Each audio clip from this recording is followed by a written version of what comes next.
Discover San Diego's urban side, nestled along the beautiful Southern California coastline.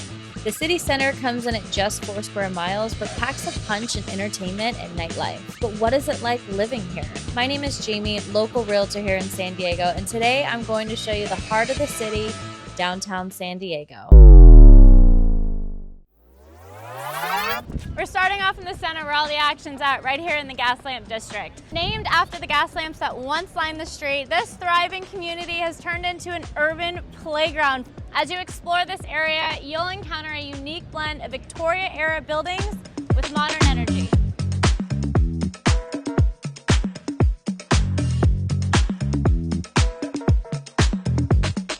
If there's one thing the Gaslamp is known for, it's its vibrant energy.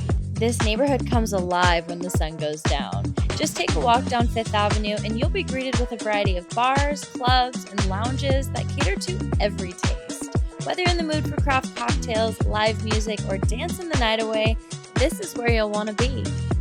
Walking through here feels like you're stepping back in time. You have Victoria-era buildings that have been restored and repurposed. You have this eclectic mix of shops and restaurants and entertainment venues, all within 16 blocks. What's going on? Watch your sky side.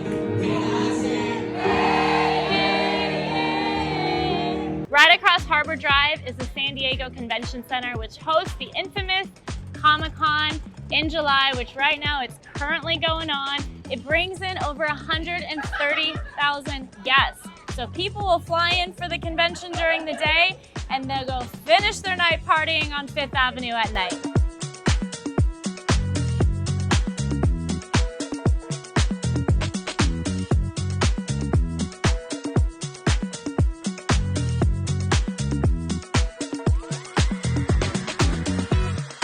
There are some things to consider if you are thinking about moving to this area.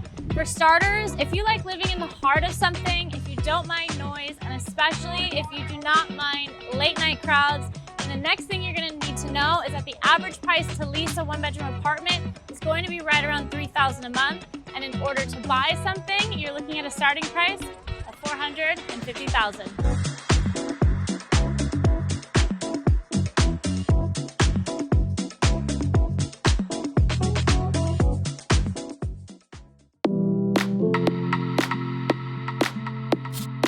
Located west of the Gaslamp, the marina borders the Embarcadero, which offers one of the nicest locations in the downtown area. Welcome to Marina Park, which is split into 2 parks. You have Marina Park North and Marina Park South. Park South is where the newly opened Rady Shell is located, which is an amazing outdoor music venue overlooking the harbor and home to the San Diego Symphony. Then you have Park North. This is a particularly great park because people will come out here, fly their kites. They'll also come out, you can watch all the people jet skiing in the bay. It's just a really cool park to come out here, relax, take a stroll, and you're at the base of Seaport Village.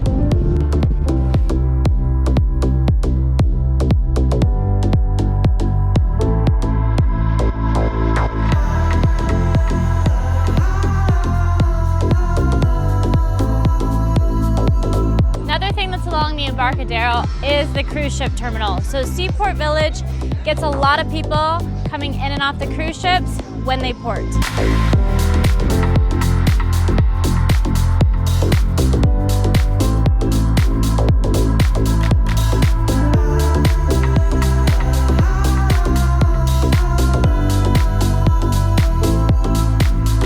Now, when it comes to living in the Marina District, you'll find that it has more of a neighborhood feel to it with mature trees and historic architecture, and it's known to be one of the most well-established and exclusive communities in the area. But also on the pricier side. The average price for a 2-bedroom condo is going to average about $1.2 million, and at any given time, there's only about 2 to 4 available units on the market, so opportunity to own here doesn't come up too often.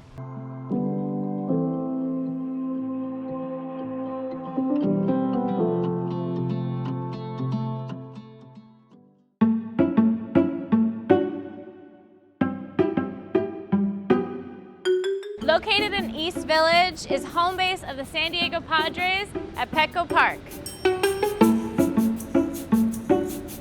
Prior to the park opening in 2004, this area had a reputation for crime. The streets were filled with vacant buildings and dive bars and was in dire need of an overhaul.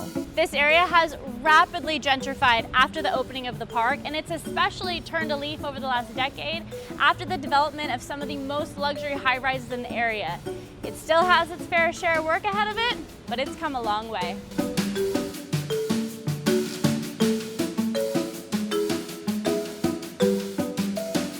Remember those vacant buildings I mentioned? Well, a lot of those were warehouses and since have been converted into breweries, lofts, restaurants, and pretty much anything else you can think of.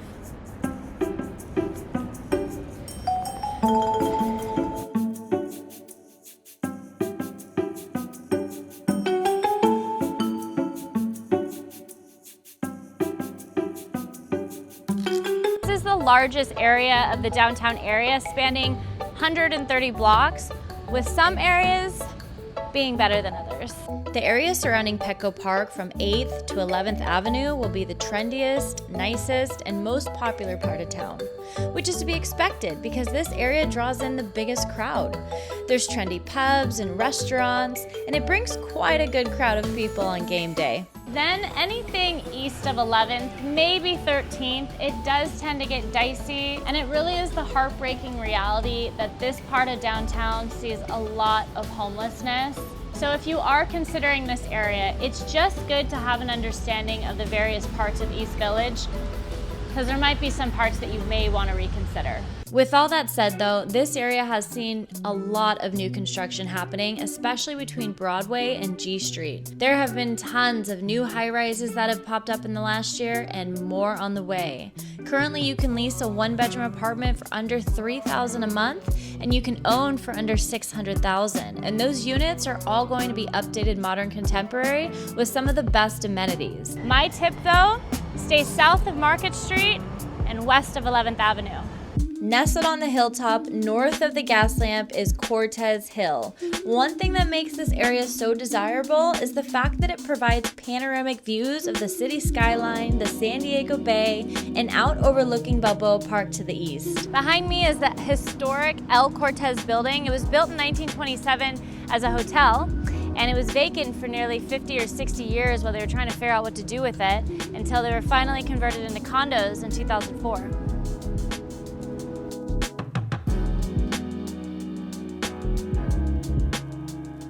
Cortez Hill is known for its tree-lined streets and overall just has a more residential feel.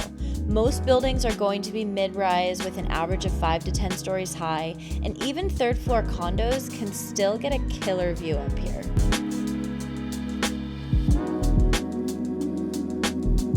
What attracts people to this area is the fact that you could be further removed from the noise and the crowds of the city while still being within 10 blocks or a short Uber ride to either the Gaslamp or Little Italy. The neighborhood is quiet and it tends to be on the more affordable side as well. Another thing to mention is that this area doesn't see a lot of the homeless on the streets like other parts of the downtown. It might have something to do with it being on top of the hill, but every time I've been up here, I see a massive difference between here and anywhere else. One thing to note as well is that it does back up to the 5 freeway. So depending on what street you live at in Cortez Hill, you could hear that freeway noise. The freeway is right behind me. So if you like to keep your windows open, this might not be the best area, but if you just go 1 block over, you'll be good to go. To purchase a condo, you're looking at a starting price of about $500,000, and for renting, some great deals can be found here to lease a one-bedroom apartment for less than $3,000 a month. So if you want to live close enough to downtown without being in the center of the action, I would highly consider checking this area out. What's the saying? Oh yeah, we saved the best for last.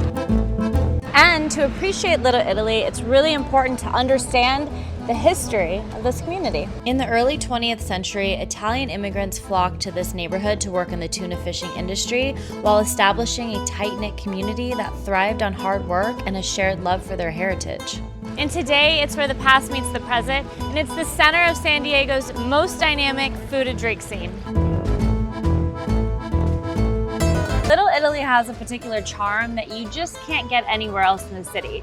The 48-block neighborhood has a variety of high-density, mixed-use buildings and single-family, bungalow-style historic properties. Whether you prefer a modern high-rise apartment or a quaint historic home, this area has a diverse range of housing options, including the newest and tallest luxury high-rise at Simon. It just opened this past spring. It sits as the tallest building in Little Italy, and one might argue that it is the nicest too. It has floor-to-ceiling windows, and that's really what sells this building. They have a range of studios, 1 and 2 bedrooms. They got a rooftop pool. They even have a dog park.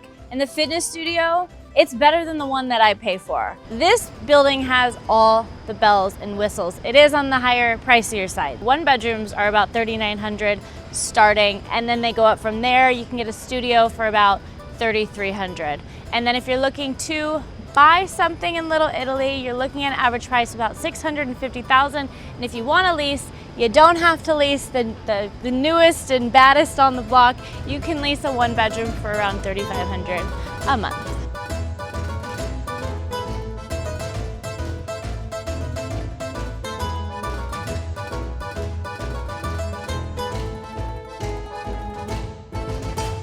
The heartbeat of every city is its downtown, and the future of downtown San Diego looks pretty bright. Today I covered the basics of each of the neighborhoods down here, but make sure you stay tuned next week because I'm actually going to be creating a video on what the future is going to look like here in downtown San Diego in the next 10 years or so. Hey, if you've been thinking about making a move, whether that be 1 month or 1 year, know that you can give us a call, shoot us a text, send us an email because we want to help you make a move to the best city in California. And I'm going to leave you the same way I always do, friends, and that is to stay classy, San Diego.